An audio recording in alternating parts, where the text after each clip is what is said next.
Hi everyone, I am अभिषेक। पिछले video में हम लोग रेजिस्टेंस स्टार्ट किए थे। इस वीडियो में रेजिस्टेंस समझे थे क्या है। इस वीडियो में हम लोग उसी के आगे कंटिन्यू करने वाले हैं। So let's start. First topic, factors on which resistance depends. पिछले क्लास में हम लोग रेजिस्टेंस अच्छे से समझे कि क्या होता है, एक्टिविटी के मदद से भी। इस क्लास में हम लोग समझेंगे कि रेजिस्टेंस किन किन चीजों पे डिपेंड करता है। Factors on which resistance depends, on which resistance depends। तो इसको हम लोग एक एक्टिविटी से समझते हैं। एनसीईआरटी बहुत ब्यूटीफुली रिटन किताब है, तो उसी प्रोसीजर को फॉलो करेंगे तो हमारा कॉन्सेप्ट भी बहुत स्ट्रांग मिला। सो factors on which resistance depends, so let's start with an activity। एक cell current source, potential difference रहेगा तभी तो करंट जनरेट होगा। तो एक सेल, एक की जो क्लोज है स्विच, एक एमीटर लगा दिए जो कि करंट का बहाव को मेजर करेगा, कितना करंट बह रहा है इसको मेजर करेगा ये एमीटर। और इस साइड एक तार, एक एक्स वाई गैप है। तो इसमें हम बारी बारी अलग अलग चीजों को डालेंगे।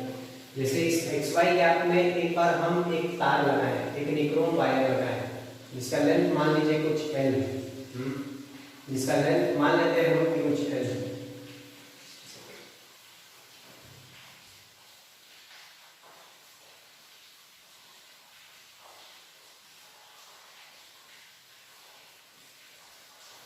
बीच में थोड़ा लाइट का डिस्टर्बेंस हो गया था। सो लेट्स कंटिन्यू कि इसका लेंथ हम मान लेते हैं nichrome wire first of length L। Okay, तो हम कुछ करंट मेजर करेंगे, कुछ करंट बहेगा इसके थ्रू, निक्रोम वायर के थ्रू। जो निक्रोम वायर डाले हैं ऑफ लेंथ L उसके थ्रू कुछ करंट बहेगा, तो हम करंट को मेजर करेंगे। हम कुछ मेजर कर लेते हैं, एक टेबल बना लेते हैं। यहाँ टाइप ऑफ वायर और कितना करंट उसके थ्रू बहा, एनर्जी ऐसे सो हम मेजर करेंगे। जैसे एक बार लेंथ L का ऑफ लेंथ L, तो कितना करंट बहा, मान ले 1 एम्पियर करंट बहा वायर। तो अभी दूसरा बात में इस तार को यहां से हटाएं और इसके जगह पे इसका दूसरा लेंथ का डाल दें ऑफ लेंथ 2L। सपोज इसको हटाएं और जो तार दोगुना लेंथ का उसका एक एंड इधर से जुड़ा है और दूसरा लेंथ दूसरा एंड इधर से जुड़ा है, ऐसा उसका दोगुना लेंथ का हम बीच में डाल दें। तो हम क्या ऑब्जर्व करेंगे। और फिर तीसरा बात में हम कुछ और करेंगे। तो दोगुना लेंथ का जब हम ऑब्जर्व करेंगे, ये सब एक्टिविटी आप लैब्स में करेंगे एक्सपेरिमेंट के साथ, तो आप पाएंगे कि जब हम लेंथ को दोगुना किए तो करंट आधा हो। पहले 1 एम्पियर करंट मेजर हुआ था एमीटर में, तो अभी मेजर होगा 0.5 एम्पियर। अभी इस लंबाई को हटा दें और फिर एक बार हम पहले जो तार लेंथ L का लिए थे उतना ही लेंथ का लिए, लेकिन इस बार क्रॉस सेक्शन एरिया हम बढ़ा रहे हैं। थोड़ा मोटा था पिछले बार जो तार इस्तेमाल हुआ उसे थोड़ा चौड़ाई थोड़ा मोटा था, मैंने समझा इसका क्रॉस सेक्शन एरिया बढ़ा है। ठीक है, लेंथ सेम है, लेंथ L ही है लेकिन अभी थिकर। तो हम पाएंगे कि पहले केस में जो करंट बहा था 1 एम्पियर उसी लेंथ का तार लिए है, लेकिन क्रॉस सेक्शन एरिया को बड़ा कर दिया। तो क्रॉस सेक्शन एरिया बड़ा करने से भी करंट हमको दिखता है कि कुछ थोड़ा कम मेजर होता है, कुछ कम मेजर होता है, करंट घट जाता है। अब यहाँ पर निक्रोम वायर आप डाल रहे थे, निक्रोम वायर को हटा के कॉपर वायर इस्तेमाल, चौथा केस अलग अलग वैरायटीज को अपना रहे। तो यहाँ निक्रोम वायर हटा दिए और जो लगाए हैं उसको कॉपर वायर है। तो जब कॉपर वायर लगाए तो देखें कि पहला केस में 1 एम्पियर करंट बहा था जब निक्रोम वायर लेंथ L का था। अभी copper wire length L and same cross section area जो पहला केस में। नाउ एक फैक्टर को जब भी बदलते हैं ना, जैसे लेंथ बदल रही है तो बाकी सारा फैक्टर्स कांस्टेंट रहेगा। जितना फैक्टर्स है length of wire, cross section area of wire, material of wire, अगर बोल रहे हैं हम कि लेंथ को बदलिए, लेंथ बदले दोगुना की, ऑटोमेटिकली अंडरस्टूड है कि क्रॉस सेक्शन एरिया और मटेरियल सेम है, सेम ही तार को इस्तेमाल कर रहे हैं, तुरंत है तो वही है और क्रॉस सेक्शन एरिया जितना था उतना ही है, तो वही बोल रहे हैं। कॉपर वायर जो इस्तेमाल कर रहे हैं तो उतना ही लेंथ एल का और उतना ही क्रॉस सेक्शन एरिया ए का। जब हम यहाँ पर लिख देते हैं सपोज 2a, जब हम क्रॉस सेक्शन एरिया बढ़ाने, मान लीजिए दोगुना किया है, तब करंट शायद स्पेशल वे में डिक्रीज होगा। और कॉपर वायर जब डिफरेंट मटेरियल इस्तेमाल करिए और same length and cross section area, तो हम पाएंगे कुछ अलग करंट बाहर, पता नहीं कितना बाहर है, सपोज हम रैंडम वैल्यू लिखते हैं, एक्सपेरिमेंटल वैल्यू हमको पता नहीं है, हम पाएंगे करंट बढ़ रही है कुछ, करंट बढ़ रही है कुछ। तो these are the observations। तो इन ऑब्जर्वेशन से फिर हम निष्कर्ष पे आते हैं। भी ऑब्जर्व किए तो अब हम निष्कर्ष पे आए कि हम क्या देखें कि हम लेंथ को जब दोगुना किए, सबसे पहले तो जब लेंथ को बढ़ाए तो करंट घटा। करंट कब घटेगा? करंट तब घटेगा जब पक्का दोगुना लेंथ वाला रेजिस्टेंस अधिक ऑफर किया हो, अधिक रेजिस्टेंस माने कम करंट, यानी कि जब दोगुना लेंथ किए तो करंट आधा हो गया, यानी कि पक्का दोगुना लेंथ में अधिक रेजिस्टेंस झेलना पड़ रहा है, अधिक रास्ता के तो करंट मिलाना पड़ रहा है, अधिक रेजिस्टेंस ऑफर करेगा। तो पहला फैक्टर जो हम ऑब्जर्व किए कि रेजिस्टेंस किन किन चीजों पे डिपेंड करता है, किन फैक्टर्स पे डिपेंड करता है। First factor is length. First निष्कर्ष आया मेरा पहला ऑब्जर्वेशन की से कि resistance is directly proportional to length. At least इतना तो आया, किस प्रकार से होता है चेंज नहीं पता, लेकिन इतना पता चल गया कि लेंथ बढ़ाते हैं तो रेजिस्टेंस बढ़ जाता है। क्यों? क्योंकि करंट घट जाता है। अगर करंट घट गया मतलब कहीं ना कहीं वो अधिक रेजिस्टेंस ऑफर किया है, तभी करंट घट गया। दूसरा ऑब्जर्वेशन मेरा रहा रेजिस्टेंस और करंट इनवर्सली प्रोपोर्शनल है। Current is inversely proportional to resistance, ये बात को इस्तेमाल कर रहे हैं इस ऑब्जर्वेशन को पाने में। तो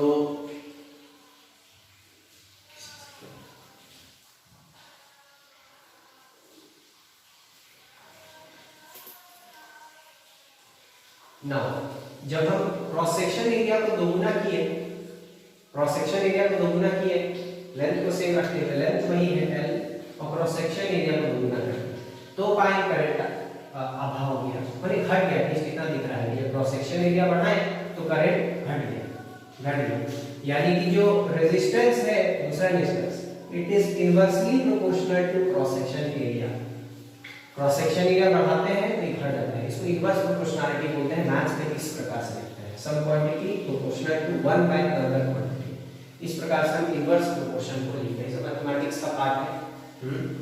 एंड थर्ड थिंग जिस पे डिपेंड करता है वो है मटेरियल ऑफ द वायर। तो हमको पता नहीं मटेरियल पे किस प्रकार से डिपेंड करता है, अलग अलग मटेरियल का हमको एक्सपेरिमेंटल वैल्यू लेना पड़ेगा, लेकिन इतना पता चल गया कि रेजिस्टेंस मटेरियल पे भी डिपेंड करता है, मटेरियल ऑफ द वायर पे भी डिपेंड करता है। किस प्रकार से डिपेंड करता है वो नहीं मालूम, किस प्रकार डिपेंड करता है लेंथ और क्रॉस सेक्शन एरिया के बेसिस पे हम ऑब्जर्व कर पा रहे हैं। लेंथ बढ़ाए तो करंट बढ़ा, करंट घट गया, यानी कि रेजिस्टेंस पक्का ही अधिक ऑफर किया, यानी कि लेंथ बढ़ाने से रेजिस्टेंस बढ़ जाता है, करंट अधिक रास्ता तय करना पड़ता है, अधिक रास्ता वायर को तय करना, अधिक रेजिस्टेंस झेलना पड़ेगा। और क्रॉस सेक्शन एरिया से जब बढ़ा दिए तो थोड़ा फिजिकली भी सोचिए कि जब पतला था तो पतला रोड में भीड़ भाड़ अधिक हो जाता है, जाने का रास्ता नहीं होता है, लेकिन रोड को चौड़ा कर दिए, क्रॉस सेक्शन एरिया बढ़ा दिए तो सब अंदर का मतलब आसानी से, पॉपुलेशन तो उतने आसानी से सब चला जाएगा खाली खाली रास्ता में, तो रेजिस्टेंस घट जाता है, इसीलिए resistance is inversely proportional to cross section area. और अब इन दोनों को अगर एक्चुअली में कंबाइन करें तो इन दोनों को कंबाइन करके इन दोनों ऑब्जर्वेशंस को लिखें, we can write resistance is proportional to L by A। और जब किसी प्रोपोर्शनैलिटी को हटाते हैं हम इक्वल टू सम में बदलेंगे तो हमेशा एक कांस्टेंट ऑफ प्रोपोर्शनैलिटी आता है। इस केस में जो कांस्टेंट ऑफ प्रोपोर्शनैलिटी है उसको बोलते हैं रो, इस प्रकार से सिंबल है, एक अलग प्रकार का P बोल सकते हैं, फ्लक्स सर्कल में, तो रो L by A, and this is the constant of proportionality जिसको रेजिस्टिविटी बोला जाता है। रेजिस्टिविटी किसका? Of the material of the wire. Wire का मटेरियल का रेजिस्टिविटी, दोनों अलग है। एक रेजिस्टेंस सीखे, रेजिस्टेंस वायर का ही होता है, लेकिन रेजिस्टिविटी वायर का मटेरियल का होता है। कौन सा मटेरियल तार में इस्तेमाल होता है, दोनों अलग है। तो ये कांस्टेंट ऑफ प्रोपोर्शनैलिटी जिसको बोलते रो है, RHO रो बोलते हैं, रो है RHO पढ़ते हैं ऐसे, लेकिन वो है रेजिस्टिविटी।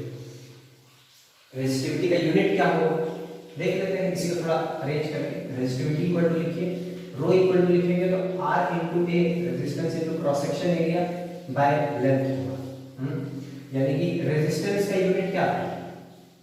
रेजिस्टेंस का यूनिट था ओम, एरिया का यूनिट होता है मीटर स्क्वायर, नीचे वो मीटर लेंथ के कारण एक एक मीटर कर दिया, और रेजिस्टिविटी का यूनिट हमको आ गया ओम मीटर।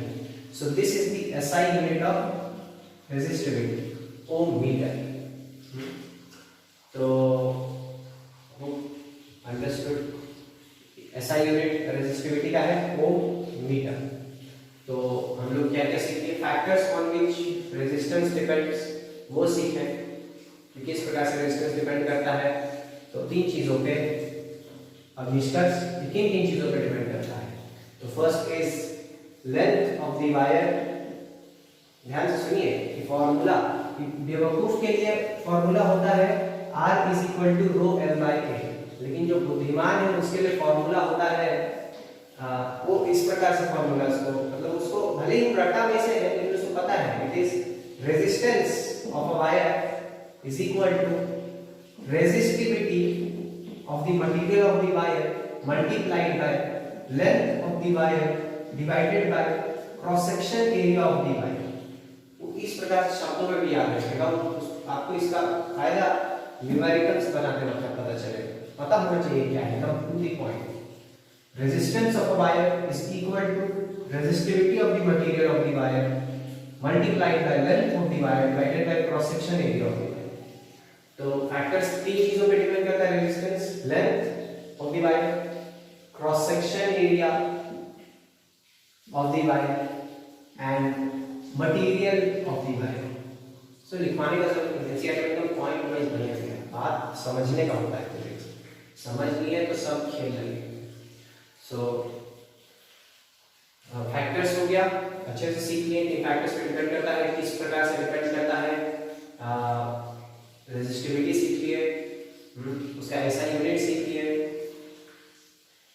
हाँ, एंड एक चीज जो कंडीशंस होता है हमेशा दिमाग से निकल जाता है, लेकिन याद रखना चाहिए कि these things are at same temperature of the wire। Temperature नहीं बदलना चाहिए, टेम्परेचर बदलेगा तो सब चीज बदल जाएगा। फॉर्मूला कभी वैलिड है जब एक कंडीशन हमेशा ही सेम रखे हैं, वो है टेम्परेचर। दोनों चीज, रेजिस्टेंस भी और रेजिस्टिविटी भी वायर का टेम्परेचर पे डिपेंड करता है।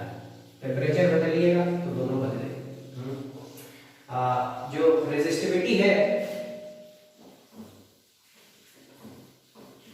ये जो रेजिस्टिविटी नाम का चीज सीखे, ये किस प्रकार से अलग अलग चीजों में हमको किस प्रकार से देखने को मिलता है, यानी कि किसका अधिक रेजिस्टिविटी किसका कम रेजिस्टिविटी, वो थोड़ा देखते हैं। जैसे सिंपल सा है, वो सब एक्सपेरिमेंटल ऑब्जर्वेशंस है कि जनरली हम पाते हैं कि जो कंडक्टर्स होते हैं उनका रेजिस्टिविटी बहुत कम होता है। करंट पास सभी से अपने थ्रू फ्लो करने के लागू कर देता है, रेजिस्टिविटी बहुत कम। इससे ज्यादा किसका होता है? कंडक्टर से अधिक। तो कंडक्टर से अधिक इंसुलेटर्स डायरेक्टली बोल सकते हैं, या फिर उनसे पहले आप एक टर्म सीखना है, alloys. Alloys are actually mixture of various metals. जैसे निक्रोम कर रहे थे बहुत टाइम से, बहुत क्लासेस से कर रहे हैं, ये एक्चुअली में 4 मेटल्स का मिक्सचर होता है एलॉय। पिघलाते हैं सबको, मिलाते हैं और फिर सॉलिडिफाई कर देते हैं।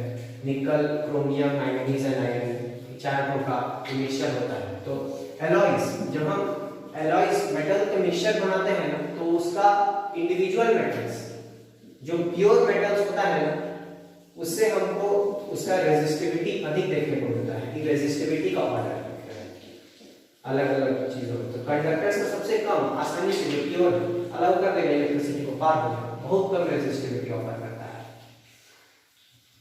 मटेरियल उस प्रकार का बिहेवियर शो करता है। एलॉयज जो मिक्सचर ऑफ मेटल्स है वो थोड़ा अधिक रेजिस्टिविटी शो करता है मेटल से, प्योर मेटल से अधिक। और सबसे अधिक रेजिस्टिविटी इंसुलेटर्स, इंसुलेटर्स जो है जैसे रबर,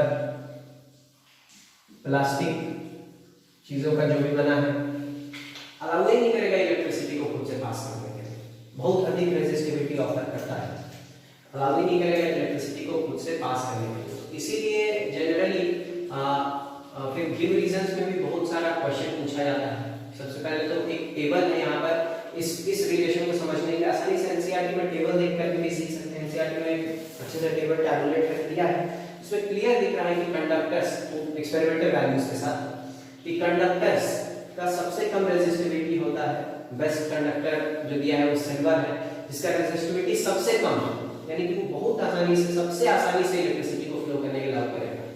तो फिर सिल्वर का तार का ही बोल लेते हैं, जो इलेक्ट्रिक ट्रांसमिशन लाइंस बनता है उसमें सिल्वर क्यों इस्तेमाल, तो पैसा कौन देगा, उतना पैसा भी होना चाहिए। तो दोनों चीज डिपेंड करता है। हम yes that is the best material, लेकिन हमको अफोर्डेबल भी तो होना चाहिए। तो सिल्वर का रेजिस्टिविटी सबसे कम, ये वैल्यूज याद करने का जरूरत नहीं है, अगर एग्जाम में इससे रिलेटेड क्वेश्चन आता है तो ये वैल्यूज वहां पर दिया है। कुछ चीजें याद रख सकते हैं, these are things like silver is the best conductor which has lowest resistivity, लेकिन still I don't think कि उसमें वैल्यू देगा अगर इससे रिलेटेड क्वेश्चन पूछे। देन जो कंडक्टर जिसका सबसे अधिक रेजिस्टिविटी है, कंडक्टर जिसका रेजिस्टिविटी सबसे अधिक है, that is manganese given. Then alloys start होता है, जनरली मेटल्स का रेजिस्टिविटी 10 का पावर -8 में है, बहुत कम ऑर्डर है। आगे का वैल्यूज को थोड़ा इतना डिटेल में नहीं बोले तो 10 का पावर -8 का ऑर्डर का है। फिर एलॉयज थोड़ा इंक्रीज हो गया है, 10 का पावर -6 ऑर्डर का दिख रहा है। और फिर इंसुलेटर्स तो 10 का पावर 10 to 10 का पावर 14 ये सब दिख रहा है, बहुत ज्यादा रेजिस्टिविटी, सब ओम मीटर्स में है, एसआई यूनिट में रेजिस्टेंस है। सो दीस आर द थिंग्स। और रेंज यहाँ पर एनसीईआरटी में एक पॉइंट में काफी अच्छे से दिया हुआ है कि जो मेटल्स और एलॉयज होता है वो जनरली वही लिखा है, 10 का पावर -8 to 10 का पावर -6 ओम मीटर्स रेंज रेजिस्टिविटी होता है। इंसुलेटर्स पर 10 का पावर 10 के आगे होता है। तो दैट्स इट। और एक आध क्वेश्चन गिव रीजंस में जो इस टॉपिक से पूछ सकता है, जो यहाँ पॉइंट्स लिखा हुआ है कि पूछ सकता है give reasons why electrical heating devices alloys are used in electrical heating devices like electric iron and toasters। so जो electrical heating devices होता है तो भाई जो यहाँ पर सिखाए ना कि alloys का इससे रेजिस्टिविटी अधिक है, प्योर मेटल से रेजिस्टिविटी अधिक है। so first point is higher resistivity, higher resistivity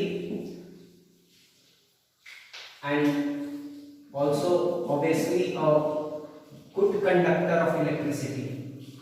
electricity का तो गुड कंडक्टर होना ही चाहिए, हीट एंड इलेक्ट्रिसिटी। अगर चूल्हा पे पका रहे हैं तो हीट का, और इलेक्ट्रिकल डिवाइस इस्तेमाल कर पका रहे हैं तो गुड कंडक्टर ऑफ इलेक्ट्रिसिटी। लेकिन फिलहाल जो फोकस वाला पॉइंट है that is higher resistivity. First thing is higher resistivity. और अगर ऑब्वियसली गैस पे पका रहे हैं, अभी लिक्विफाइड एलपीजी इस्तेमाल होता है, तो एलॉयज क्यों इस्तेमाल होता है? आयरन में इलेक्ट्रिक आयरन ले लीजिए, या फिर इलेक्ट्रिक टोस्टर ले लीजिए, टोस्टर्स ले लीजिए, तो इन सभी चीजों में एलॉयज का इस्तेमाल होता है रादर देन प्योर मेटल्स। तो क्यों? इसलिए क्योंकि alloys main point is this कि because they do not, alloys do not oxidise easily, do not oxidise easily at higher temperatures. यानी कि एलॉयज जो है प्योर मेटल से अधिक टेम्परेचर झेल सकता है, एलॉयज प्योर मेटल से अधिक टेम्परेचर झेल सकता है, आसानी से ऑक्सीडाइज नहीं है, क्योंकि उसका रेजिस्टिविटी अधिक है। Why? Because it has a higher resistivity, जो हमको फैक्ट से दिखता है। सो इस प्रकार से आंसर। एंड सेकंड की रीजन पे पूछ सकता है एक और, जो ऑलरेडी ऑलरेडी शायद हम बता दिए कि कॉमन क्वेश्चन आता है कि कॉपर और एल्युमिनियम इलेक्ट्रिकल ट्रांसमिशन लाइंस में क्यों इस्तेमाल होता है, इलेक्ट्रिकल ट्रांसमिशन लाइंस तार बिछाने के लिए क्यों इस्तेमाल होता है। तो सिंपल सा बात है, क्यों इस्तेमाल होगा। ऑब्वियसली हम चाहते हैं बिजली पैदा कर रहे हैं, तो 100% बिजली पैदा किए तो ऐसा हो इसको इस्तेमाल करते हैं तो कुछ 60% बिजली बचता है, 40% बर्बाद हो जाता है ट्रांसपोर्टेशन में। कहाँ बर्बाद, ट्रांसपोर्ट कर रहे हैं तो वायर के थ्रू बह के जा रहा है, सीखे resistance length of the wire पे डिपेंड करता है, area of cross section of the wire पे डिपेंड करता है। तो सब वायर को गरम करके बिजली बर्बाद हो जाता है। तो ऑलरेडी इसको इस्तेमाल करके उतना बर्बाद हो रहा है, 60% बच रहा है, 40 बर्बाद हो रहा है। अभी अगर हम इसको नहीं इस्तेमाल करें, कुछ और इस्तेमाल करें तो कुछ बचेगा ही। हाँ, means I want efficient transportation, efficient transportation. तो जब कॉपर और एल्युमिनियम इस्तेमाल क्यों करते हैं, क्योंकि ये सब कंडक्टर्स है। अब इसमें रीजन लिख देंगे कि तब महानुभाव और बहुत बुद्धिमान लोग होते हैं कि बोले भाई ये रीजन सीखे, because our alloys do not oxidize easily at higher temperatures because they have a higher resistivity। तो पूछो कि रीजन क्या है, अभी तुरंत ये रीजन बताया, तो इसमें भी वही रीजन फिट हो जाएगा। That is a different question, alloy से रिलेटेड है कि प्योर मेटल से कॉपर एंड एल्युमिनियम की अलॉय नहीं, अलग-अलग बात है, copper wire aluminium wire pure metal से। तो ऐसा मानव वाला काम नहीं करना है, थोड़ा सोच बुद्धि फिजिक्स सोचने का चीज है। तो these are pure metals, क्यों इस्तेमाल होता है, because they are conductors and conductors का low resistivity होता है, conductors and so have a low resistivity। तो जब lower resistivity होगा, lower resistivity ऑफर करेगा एंड इलेक्ट्रिसिटी को कंडक्ट नहीं कर रहा है, यहाँ तुम आसानी से बह के जाओ और रेजिस्टिविटी काफी कम ऑफर कर रहा है।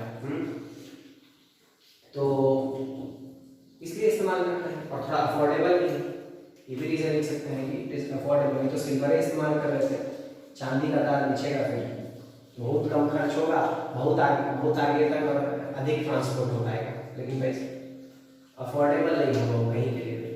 तो ये बात है। So main reason conductors and they have a low resistivity, इसके कारण आसानी से ट्रांसपोर्ट होने में होते हैं। These are some general questions जो कि गिव रीजंस में पूछा जा सकता है। Tables we have already taken, now we'll start with examples। Examples में कुछ उनको सॉल्व करते हैं जल्दी से। NCERT we are following, now ICSE student है, the point is कि कॉन्सेप्ट इस प्रकार से बिल्ड करना है जो अभी बिल्ड हो रहा है कि कोई भी क्वेश्चन आए फर्क नहीं पड़ता है, इस फर्क नहीं पड़ता है। अगर कॉन्सेप्ट बिल्डअप क्लियर है तो कोई भी बोर्ड कोई भी क्वेश्चन सब ऐसे ही बनते हैं, कॉन्सेप्ट सीखने में फोकस होना चाहिए।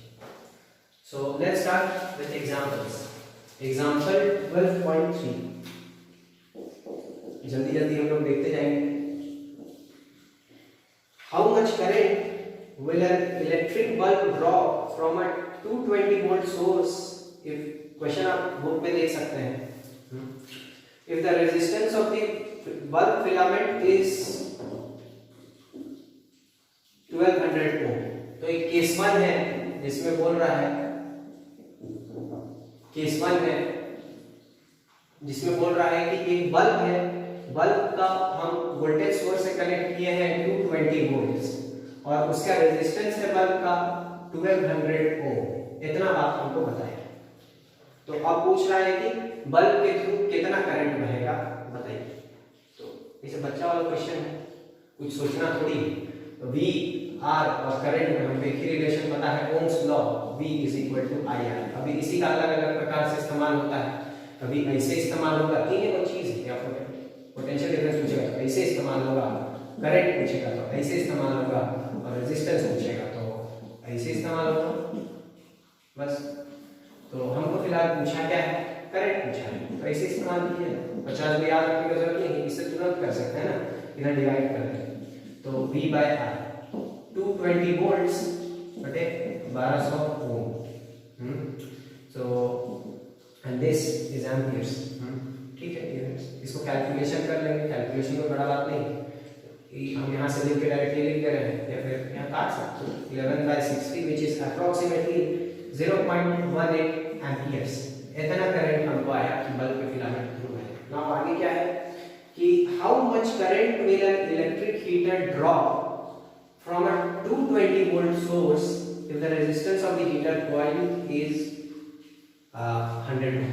तो ये केस 1 केस 2 नहीं है, बस क्वेश्चंस का ही पार्ट है। दिस इज पार्ट 1, मतलब दो पार्ट में क्वेश्चन दिया है और दोनों बच्चा सवाल में बेसिक्स, एक पार्ट 1 हो गई और पार्ट 2 में क्या क्वेश्चन पूछा है वही सेम है कि एक इलेक्ट्रिक हीटर है जिसको हम 220 वोल्ट के सोर्स से कनेक्ट किए हैं और उसका कॉइल का रेजिस्टेंस है 100 ओम। तो हमको बता दीजिए कितना करंट कॉइल के थ्रू बहेगा। तो V बाय R, पहले लिखिए V equal to I R और फिर I is equal to V by R हो गया 220 वोल्ट बटे 100 ओम। तो एनसीईआरटी में बहुत लोगों को लगता है कि आसान क्वेश्चन देता है, लेकिन आसान नहीं है ये सब क्वेश्चंस। इसको आपको इसलिए दिया गया है कि आप ऐसा वैल्यू लिख के और formula putting get the answer करके बैठ मत जाइए। वो आपको कुछ कॉन्सेप्ट सिखाने के लिए दिया है, एक एक चीज जो बात दिया है वो आपको कुछ सिखाने के लिए दिया गया है। इससे क्या सीख सकते हैं? बच्चा बोलेगा हाँ वो दिमाग हो गया बना लिए खत्म, लेकिन इससे आपको सीखना है। क्या सीखना है कि सीखना ये बात है कि दोनों केस में voltage source same 220 volt 220 volt, एक बल्ब को अटैच किए एक हीटर को अटैच किए तो वोल्टेज सोर्स सेम है। लेकिन सीखने का बात यह है कि जिसका रेजिस्टेंस अधिक उसमें करंट कम है, ये ऑब्जर्व करने का, और जिसमें रेजिस्टेंस कम उसमें करंट अधिक है। बाकी this question was based on resistance and current relation, inversely proportional. Resistance अधिक करंट कम, resistance कम current अधिक। This was the observation when the potential difference is kept same. So let's go on to the next example. 12.4. Example 12.4. The potential difference between the terminals of an electrical heater is 60 volt. एक electrical heater के cross potential difference maintain किया है कितना 60 volt. This is for an electrical heater. इस प्रकार से लिख सकते हैं ऊपर, अगर आगे कोई नया डिवाइस आने वाला है सवाल। When it draws a current of 4 amperes from its source, तो इस वक्त ये करंट जो अपना सोर्स से हीटर लेता है वो 4 amperes चूसता है, करंट लेता है। Now what current will the heater draw if the potential difference is increased to 120 volts? तो अगर हम पोटेंशियल डिफरेंस सोर्स को दोगुना कर देते हैं, इलेक्ट्रिक हीटर है लेकिन पोटेंशियल डिफरेंस को हम दोगुना उसको देने लगे, वोल्टेज सोर्स दोगुना कर दिए पोटेंशियल डिफरेंस का सोर्स, तो बता दीजिए कि कितना करंट वो खींचेगा। ये क्वेश्चन पूछा है, तो बहुत आसान क्वेश्चन है। पहले हम दो मेथड बताएंगे। दिस इज मेथड 1 जो कि हर बच्चा करेगा, वही formula putting get the answer वाला से कि हमको वोल्टेज और करंट पता है for the electrical heater case 1 में, तो हम यहाँ से रेजिस्टेंस निकाल सकते हैं। Formula V equal to IR करके लिख लीजिए और फिर आ जाएगा R equal to V by. तो हमको उसका रेजिस्टेंस निकल गया 6/4 ओम्स, ऐसा ही, यानी कि 15 ओम्स। आगे हमको उसका रेजिस्टेंस, इलेक्ट्रिक हीटर का रेजिस्टेंस पता करना है। तो जब हम उसको इतना वोल्टेज सोर्स से कनेक्ट किया है और उसका इलेक्ट्रिकल रेजिस्टेंस हम पता कर लिए हैं कि उसका इलेक्ट्रिकल रेजिस्टेंस है 15 ओम, तो कितना करंट खींचेगा, फिर हम रिलेशन इस्तेमाल करके निकाल लेंगे I equal to V by R। और यहाँ 120 वोल्ट्स बटे 15 ओम, ये आ जाएगा हमको 8 एम्पियर्स। तो हम आंसर निकाल लिए कि करंट वो हीटर कितना ड्रॉ करेगा, 8 एम्पियर्स। नाउ बोले दो तरीका बताएंगे, तो ये जनरल तरीका जो फॉर्मूला पुटिंग गेट आंसर, और जो बच्चा बुद्धिमान मतलब जो था ओलंपियाड वाला वगैरह आगे कॉम्पिटिटिव मतलब बुद्धिमानी से सॉल्यूशन के कुछ करते नहीं करें और जवाब में बोले रहे, तो कॉन्सेप्ट पे जाएगा। जैसे कि हमको क्या पूछा है, हमको दिया है इलेक्ट्रिक हीटर का पोटेंशियल डिफरेंस एक केस में इतना से कनेक्ट किया है, इतना करंट खींचता है, तो इतना पोटेंशियल डिफरेंस से कनेक्ट करेंगे तो कितना करंट खींचेगा। तो ये दोनों संबंध आपको पता है, कौन ओम्स लॉ सीखे हैं। ओम्स लॉ वाज कि potential difference across a conductor is directly proportional to the current flowing through the conductor. तो यानी कि डायरेक्टली प्रोपोर्शनल मतलब समझते हैं कि पोटेंशियल दोनों केस में सही है, चाहे ई दे हमको, चाहे ई दे, इस केस में ई दिया है तो इस रिलेशन को इस प्रकार से देख सकते हैं कि अगर हम पोटेंशियल डिफरेंस को बढ़ाएंगे तो करंट बढ़ेगा। इस प्रकार से हम रिलेशन को देख सकते हैं। सिर्फ बढ़ेगा नहीं, डायरेक्ट प्रोपोर्शनलिटी का मतलब पता होना चाहिए कि अगर पोटेंशियल डिफरेंस को दोगुना करेंगे तो करंट दोगुना होगा, अगर करंट को दोगुना करेंगे पोटेंशियल डिफरेंस दोगुना होगा, पोटेंशियल डिफरेंस आधा करेंगे करंट आधा होगा। तो जब आप तुरंत लेंगे पोटेंशियल डिफरेंस को दोगुना किए तो करंट क्या गुना होगा, दोगुना होगा। 8 एम्पीयर आंसर 4 to the 8 जो उतना लंबा है, correct answer, one word. So this is the thing. So let's proceed for the next question. Example 12.5. Resistance of a metal wire of length 1 meter is 26 ohm. 12.5 क्या है कि एक metal wire का length है, लेंथ इज गिवन 1 मीटर, जिसका resistance हमको दिया है 26 ओम। वायर का रेजिस्टेंस दिया है 26 ओम, लेंथ है 1 मीटर और टेम्परेचर दिया है 20 डिग्री सेल्सियस। तो दे दिया इसीलिए क्योंकि बोलना चाह रहा है कि रेजिस्टेंस और रेजिस्टिविटी बदलेगा। फार्मूला में तो कुछ काम नहीं आएगा, लेकिन फैक्ट इज कि टेम्परेचर कांस्टेंट मेंटेन होना चाहिए। तो if the diameter of the wire is 0.3 millimetre, सब ऐसा यूनिट्स में इस्तेमाल होना है तो हमें 0.3 मिलीमीटर को कुछ चेंज कर देते हैं। पता है ना कैसे करते हैं? सेंटीमीटर के लिए 10 से डिवाइड, मीटर के लिए और 100 से डिवाइड, यानी कि नीचे 10 का पावर 3, तो एक पॉइंट पर टाइम है तो नीचे 10 का पावर 4, तो उसको लिखेंगे 3 into 10 का पावर -4 मीटर्स, ऐसा ही है।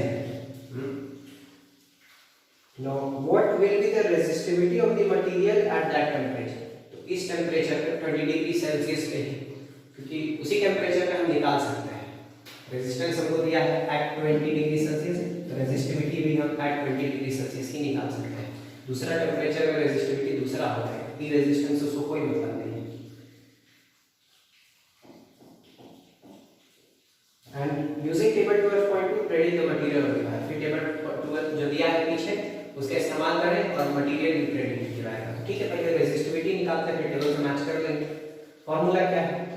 तो resistivity formula E rho L by resistance is equal to rho L bye.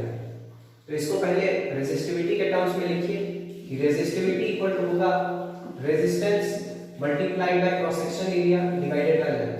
Now क्या क्या दिया है? रेजिस्टेंस दिया, हां दिया, क्रॉस सेक्शन एरिया नहीं दिया है, लेंथ भी दिया है।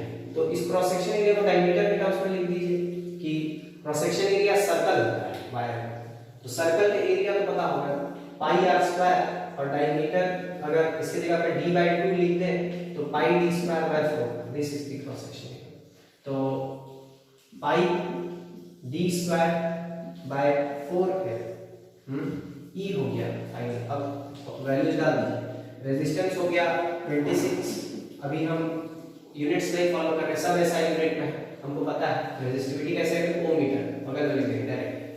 पाई का value 22/7, diameter square this square is 9 into 10 का पावर -8, स्क्वायर भी कर दिए। नीचे 4 और एक लेंथ है व्हिच इज 1, सब ऐसा यूनिट्स में, तो आंसर दिया गया ऐसा यूनिट में ओम मीटर। नाउ कट्टर पुट्टी अपना करिए, कैलकुलेशन हम अभी थोड़ा समय बचाते हैं तो डायरेक्ट यहाँ से वैल्यू लेके लिख दे रहे हैं कि आंसर कम जो आएगा वो आएगा 1.84। इनको कैलकुलेट करने से, इसको कैलकुलेट करने से आंसर आएगा 1.84 into 10 का पावर -6 ओम मीटर। ये हमको वैल्यू कैलकुलेटेड वैल्यू आएगा। एंड देन हम पीछे टेबल पलटेंगे और 1.84 into 10 का पावर -6 ओम मीटर मैंगनीज का है, जो कि कंडक्टर्स के लिस्ट में सबसे नीचे है, जो सबसे अधिक रेजिस्टिविटी ऑफर करता है। मैंगनीज जो कि सबसे अधिक रेजिस्टिविटी ऑफर करता है अमंग दी कंडक्टर्स, इस कैटेगरी में दिख रहा है। अभी सब में नहीं, अमंग कंडक्टर्स हाईएस्ट टेबल के अनुसार highest resistivity among conductors. So let's proceed on to the next example, which is 12.6. A wire of a given material having length L and a cross section area A. एक तार है जिसका length है L और cross section area है A. Has a resistance 4 ohm. उसका resistance बोलता है कि है 4 ohm. Now what would be the resistance of another wire of the same material having length L by 2 and cross section area 2A. तो पहला wire उसको उसका रेजिस्टेंस को कुछ R1 कह लें, पहला वायर का रेजिस्टेंस को कुछ R1 कह लें. तो हम सीखें कि अगर लेंथ पता है, क्रॉस सेक्शन एरिया पता है और रेजिस्टिविटी ऑफ द मटेरियल रो मान लें, मटेरियल ऑफ द वायर से रिलेटेड, तो फॉर्मूला होता है रो L by A. एक पहला और वायर 1 मान लेते हैं, इसका रेजिस्टेंस को R1 लिखें, R1 लिखें. Now resistance of the another wire हम लिखते हैं, उसको R2 सिंबल देते हैं. तो क्या होगा? तो अब यहाँ पर बुद्धिमानी काम आएगा, जो बोले थे कि फॉर्मूला रटिएगा शब्दों में, तो वही शब्दों का इस्तेमाल करेंगे. रेजिस्टेंस ऑफ द वायर जो R1 है फर्स्ट वायर के लिए is equal to resistivity of the wire rho multiplied by length of the wire जो कि L लेने बोला है and cross section area of the wire जो कि A लेने बोला है. नाउ फॉर अनदर वायर जिसका रेजिस्टेंस को R2 कह रहे हैं एंड ये हमको दिया हुआ है कि कितना है. वायर 1 का रेजिस्टेंस है 4 ओम, तो वायर 2 का बताइए, उसमें कुछ बदलाव करना है. तो वायर 2 का रेजिस्टेंस को R2 कह रहे हैं. बोल रहा है कि सेम मटेरियल है, मटेरियल सेम है तो रेजिस्टिविटी भी सेम होगा. बोल रहा है लेंथ को आधा कर दीजिए, तो लेंथ को आधा रख दीजिए L by 2 एंड बोल रहा है क्रॉस सेक्शन एरिया को दोगुना कर दीजिए, तो कर दीजिए क्रॉस सेक्शन एरिया को दोगुना. तो ये हो गया रो L by 4A, यानी कि 4 थोड़ा अलग करके देखें तो 1 by 4 into row L by A जो कि प्रीवियस रेजिस्टेंस है R1. हाँ, यानी कि हमको देखने को मिला कि हम जो पहला रेजिस्टेंस था उसका 1/4 हो गया दूसरा रेजिस्टेंस. R1 का value 4 ohm and resistance of the another wire comes out to be 1/4 कैसे हो गया? तो ऐसे भी हम डायरेक्ट जवाब दे सकते हैं. अगर हमको ऑब्जेक्टिव स्टिक करना है कंपटीशन में तो इतना सॉल्यूशन कर सकते हैं, टाइम लगेगा, लेकिन डायरेक्ट भी जवाब दे सकते हैं. अगर हमको बुद्धि है कि हमको पता है resistance depends on L by A, length पे डायरेक्टली प्रोपोर्शनल है एंड क्रॉस सेक्शन एरिया भी इनवर्सली प्रोपोर्शनल है. तो लेंथ आधा करने के कारण रेजिस्टेंस भी आधा होगा. पहले आधा हो गया और फिर क्रॉस सेक्शन एरिया के इनवर्सली प्रोपोर्शनल है. तो क्रॉस सेक्शन एरिया दोगुना करने के कारण भी रेजिस्टेंस आधा हो जाएगा. तो कुल आधा इंटू आधा 1/4 हो जाएगा. सो अगर प्रोपोर्शनलिटी का मतलब पता है, you have the clear understanding, तो दोनों में ठीक है. स्कूल का लिखने वाला एग्जाम है भी और आगे कॉम्पिटिशन से समय बचाने वाले एग्जाम में. Now index questions. Index questions का ब्लॉक सॉल्व करेंगे, जल्दी से सॉल्व करते हैं index questions. On what factors does the resistance of a conductor depends? तो सीख लिए हैं, लिखेंगे 3 चीजों पर डिपेंड करता है. Length of the wire, cross section area of the wire and material of the wire. Second, will current flow more easily through a thick wire or a thin wire of the same material when connected to the same source? Why? तो current किससे आसानी से बहेगा, एक मोटा तार से, एक पतला तार से. मटेरियल सेम रखे हैं आप, मटेरियल सेम रखे हैं, और इसकी बातें तो सेम लिखनी मेंशन भी कर देता है कि मटेरियल सेम रखे हैं आप, वोल्टेज सोर्स सेम कनेक्ट किए हैं, दोनों सेम तार है, एल्युमिनियम है चाहे कॉपर है, मटेरियल सेम है, सेम वोल्टेज सोर्स आप कनेक्ट किए हैं. खाली मोटा और पतला का बात है, लेंथ भी सेम है. अगर नहीं बोला मान लीजिए लेंथ भी सेम है तो खाली मोटा और पतला का बात है. मोटा अधिक ऑफर करे, आसानी से बहने देगा करंट को, कि पतला. तो हम सीखे हैं ना, resistance is inversely proportional cross section area, यानी कि जितना क्रॉस सेक्शन एरिया अधिक उतना ही कम रेजिस्टेंस ऑफर करेगा, उतना ही कम रेजिस्टेंस ऑफर करेगा। तो किसका कम क्रॉस सेक्शन एरिया है? थिनर वायर हैज अधिक कम क्रॉस सेक्शन एरिया, कम क्रॉस सेक्शन है तो अधिक रेजिस्टेंस ऑफर करेगा। जो थिकर वायर है, जो थिकर वायर है, थिकर वायर है उसका क्रॉस सेक्शन एरिया अधिक है, वही आसानी से भीड़ पार हो जाएगा, तो कम रेजिस्टेंस ऑफर करेगा, यानी कि इसके थ्रू आसानी से करंट बहेगा। ठीक है, थिकर वायर रीजन इस प्रकार से लिखेंगे, थिकर वायर विद, सबसे पहले तो हमको यहाँ खाली पूछा है कि विद विच वन ऑफ, अच्छा वायर भी पूछा है, तो हमको पता है कि thicker wire will allow the current to flow easily through it because it has a lower resistance, cross section area अधिक, resistance come, because resistance is inversely proportional to cross section area. That's the reason. Next question, question number 3.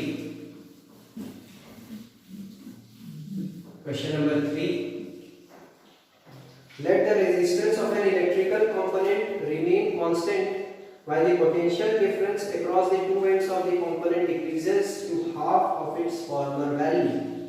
बोल रहा है कि electrical component का resistance को fix रखें, constant रहने दीजिए, रेजिस्टेंस जो है वो कांस्टेंट रहेगा, एंड जो पोटेंशियल डिफरेंस है उस कंपोनेंट के अक्रॉस उसको आधा करना है। पोटेंशियल डिफरेंस पहले कुछ V था तो उसको 1/2 कर दिया, 50 वोल्ट था 25 वोल्ट कर दिया, पोटेंशियल डिफरेंस को आधा कर दिया।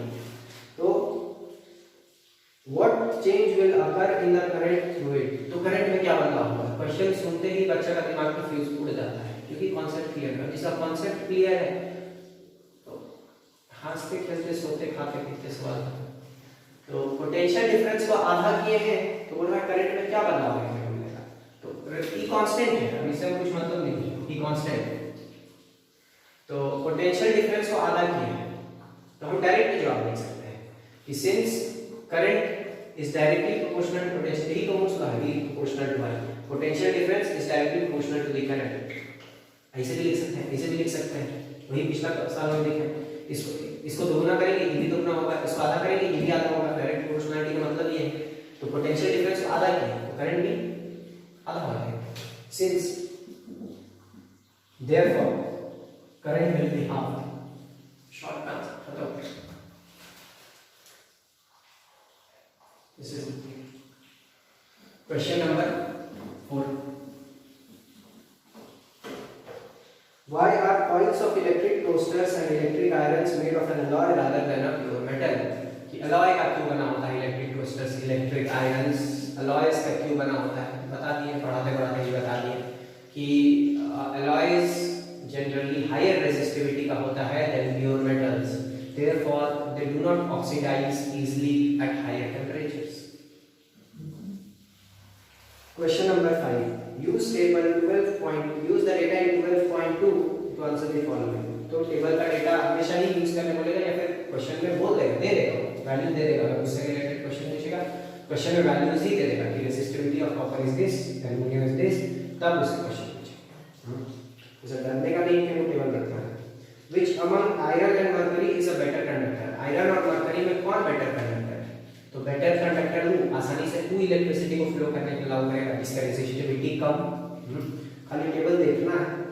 आयरन का है 10 × 10 का पावर -8 और मरकरी का है 94 × 10 का पावर -8। आयरन का है 10 × 10 का पावर -8, मरकरी का है 94 × 10 का पावर -8। यानी कि इसका मरकरी का रेजिस्टिविटी इससे लगभग 9.4 गुना है। अगर ध्यान से देखिए, इसमें 9.4 मल्टीप्लाई करेंगे ना इस वैल्यू पे तो ये आ जाएगा, तो उसका लगभग 9.4 गुना है, बहुत 9 गुना से अधिक बड़ा रेजिस्टिविटी है इसका। आयरन का रेजिस्टिविटी बहुत कम है, तो iron is a better conductor of electricity because it has a lower resistivity. इतना समझने का जरूरत नहीं क्या गुना है, बस आयरन इज अ बेटर क्या सवाल पूछा? Iron is a better conductor of electricity because it has a lower resistivity. Next, second part, which material is the best conductor, पूछ रहा है कि कौन सा मटेरियल बेस्ट कंडक्टर है। तो देखिए टेबल में देखें, जिसका रेजिस्टिविटी सबसे कम, जिसका रेजिस्टिविटी सबसे कम, lowest resistivity, that is the best conductor. तो लोएस्ट रेजिस्टिविटी सीधा टेबल में लिखा है, सबसे ऊपर नाम है सिल्वर। सिल्वर का सबसे लोएस्ट रेजिस्टिविटी है, सो this is the best conductor. बस इतने पूछा है कि कौन है